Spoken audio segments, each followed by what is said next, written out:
I work the peen end of this hammer by cutting with my hacksaw and using my angle grinder. I also drilled holes similar to what you see here in this other piece. I'll explain why I did these things. So I've already started punching on top of those two pilot holes, so you don't see them here. But the reason I drilled those two pilot holes for this hammer is because it's a cross peen hammer. And so the axes of the hammer eye, the vertical of the hammer eye, and the cross peen, the horizontal, have to intersect at 90 degrees. And so if your eye becomes a little bit off, it becomes very difficult to make these two up. Now you could always adjust as you're hammering for the peen, but I'll explain why I pre-cut that peen end as well.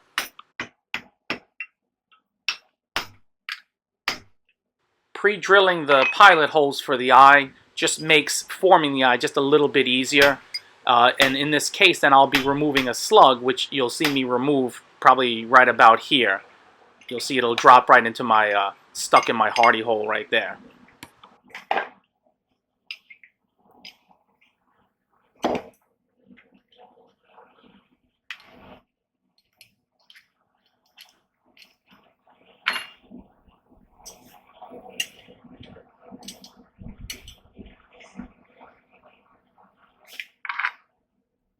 And now I'll keep working this eye from top and from bottom with different punches that I have until I can get it close to the final size where I can use my final drift.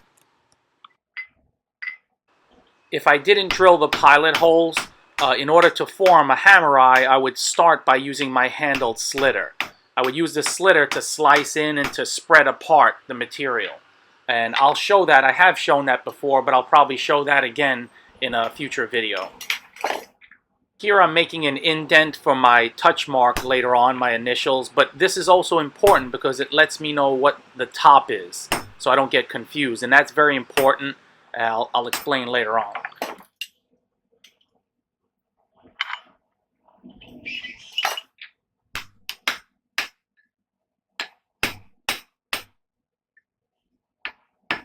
I'm putting a little bit of radius on the face. It just makes it much easier when you're dressing up the hammer later on.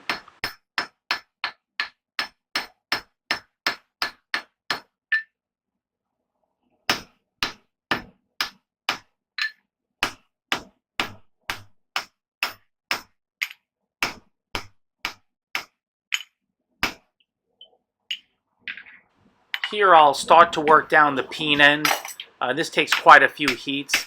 And the reason that I removed some material when this piece was cold by hacksawing and by grinding just a little bit is because when you work a thicker piece of metal like this in two directions and it takes a lot of heats, it has a tendency to form a hollow, sort of like a fold on the very end.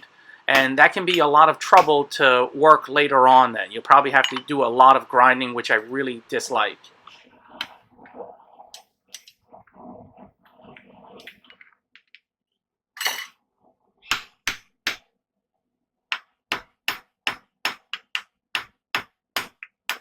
I rarely use a cross peen hammer, and so I don't offer cross peen hammers, and to be very honest, I'm not very good at getting that cross peen just right, so it takes quite a bit of work. You know, I decided to make this for this customer because he's a very good customer, and he didn't have any specific time frame for my completing this. So, and then I also figured I'd make a video just to see my process later on, and then I can make corrections where needed if I were to make more cross peen hammers.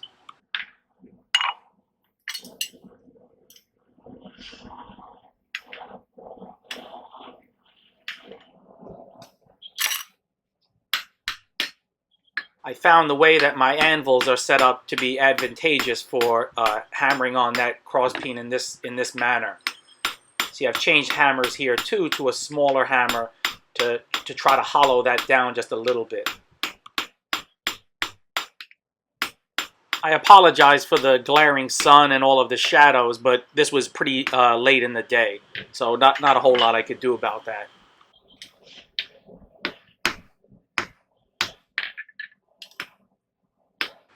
Every time I make a cross peen hammer, I always have issues getting the peen end just straight. You know, it always comes out a little bit skewed, and probably that's because I don't make too many of these, or just the way I hammer. So those pre-works of me removing some material on the peen end and drilling pilot holes for the eye to facilitate forming the eye of this hammer just helped me to get everything aligned the way it should be. You have to understand that I'm mostly a minimalist, and I only forge things by hand hammering.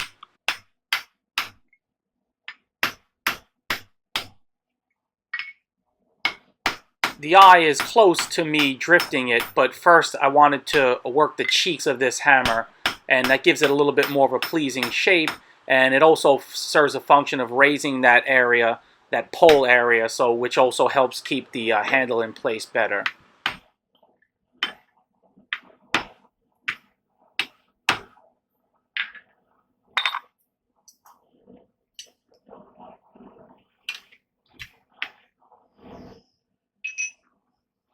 I use a variety of punches for work like this. So you can see just a few here, the ones I've used on this project.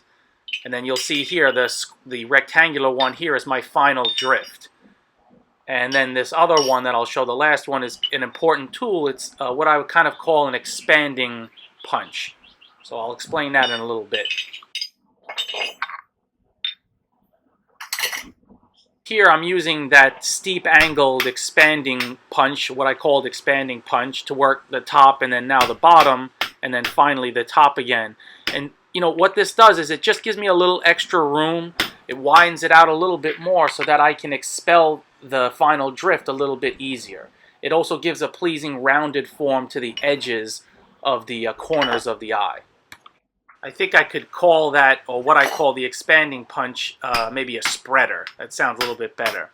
So here I'm on to my final drift. And so I work this from the top down first, and sometimes it will remove a little material from the cheeks if it's slicing through a little bit on the inside where it's still a little bit tight.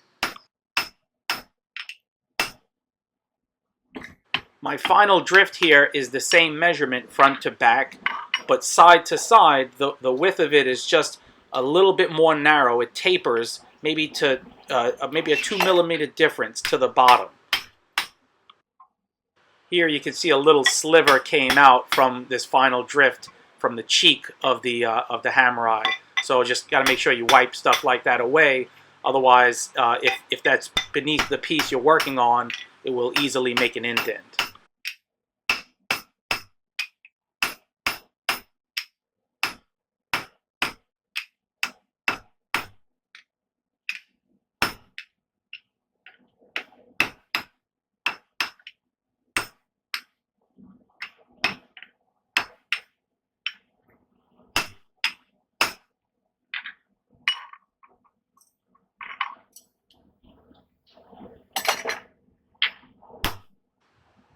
I'm just rounding out that indent a little bit, and then now putting my initials on the piece.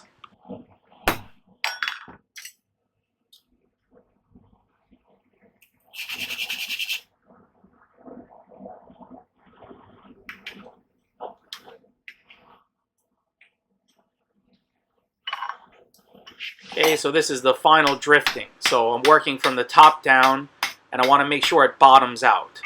And then this way I'm ensured about the size, the dimensions of the hole. And it'll be suitable then for handling.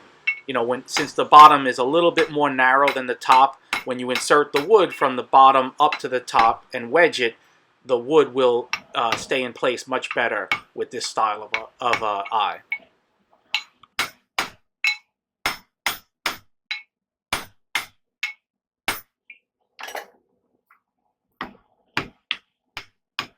Since this drift doesn't have much taper, it's very hard to remove.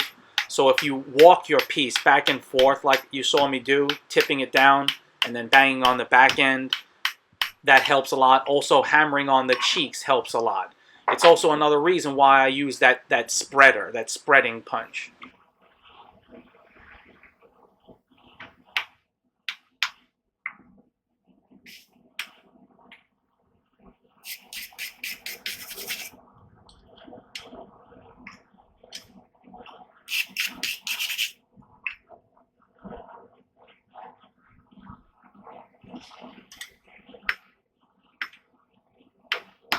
if you're going to hammer on a piece when it's much colder, you have to adjust your hammer blows. You have to go, the colder the piece is, the easier you should hammer.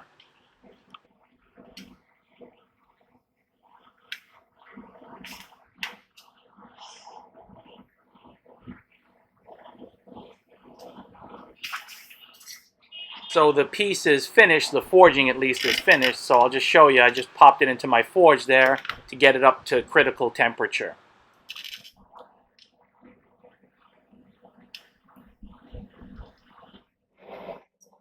So now I'm just checking to see if it's past critical temperature by touching it to a magnet, and you can see the front end is still picking up that magnet, so it needs a little bit more time in the forge.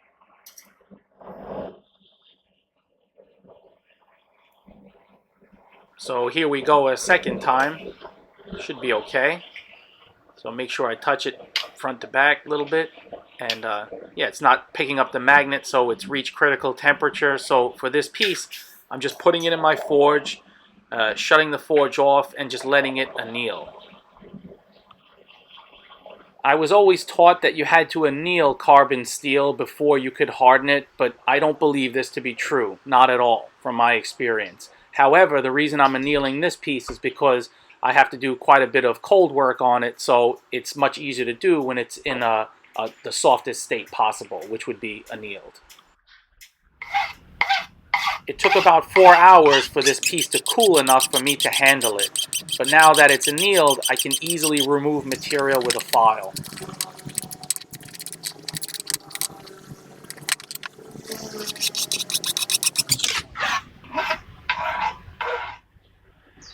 I'm just showing some snippets of the finishing process. If I were to show the whole process, it would be just another video unto itself. So I'll just give you a little bit of an idea of what else I'm doing, and then I'll show you the finished product.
And so here's the finished product.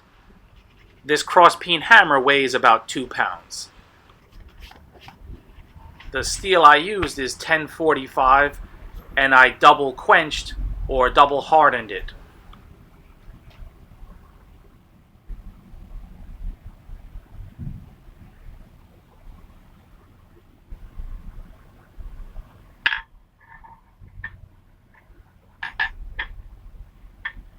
Thanks for watching.